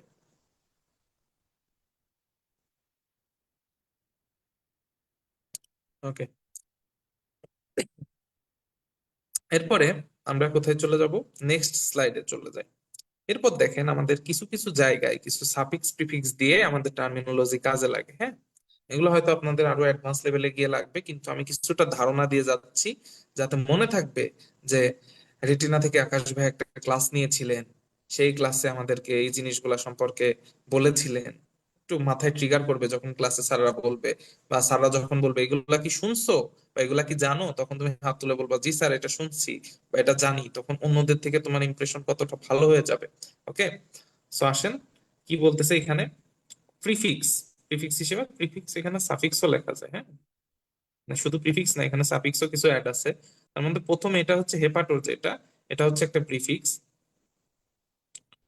সো হেপাটো শব্দের অর্থ হচ্ছে লিভার। হ্যাঁ, প্রত্যেকটা, এই যে আমাদের সমস্যা হচ্ছে, আমাদের মেডিকেলের এই ওয়ার্ড গুলো সব আসছে কোথা থেকে? ল্যাটিন ভাষা থেকে, ল্যাটিন এবং গ্রিক এইসব ভাষা থেকে আসছে, এর জন্য একটু ইংলিশ থেকে আলাদা। হ্যাঁ, সো হেপাটো শব্দের থেকে আসছে লিভারটা। হ্যাঁ, সো লিভারের কোনো সমস্যা বা লিভারে যদি কোনো ধরনের ইনফ্লামেশন হয়, অর্থাৎ ইনফ্লামেশন বলতে আপনারা সহজে যদি বুঝাই, কোনো একটা জায়গায় বাড়ি লাগলে সেই জায়গা কি হয়? প্রথমে গরম হয়, ব্যথা হয়, লাল হয়, ফুলে পড়ে।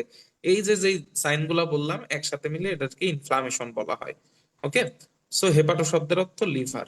আর এর সাথে যখন আপনি একটা সাফিক্স অ্যাড করতেছেন, হ্যাঁ, এই হেপাটো প্রিফিক্স আর এই সাফিক্স এই দুইটা মিলে হয়ে যাচ্ছে কি? হেপাটাইটিস। অর্থাৎ আমাদের এই লিভারে কি হচ্ছে? ইনফ্লামেশন হয়েছে, হেপাটাইটিস। এই যে আইটিসটা হচ্ছে একটা সাফিক্স। যেমন সাফিক্স এই আইটিস শব্দের অর্থ হচ্ছে ইনফ্লামেশন।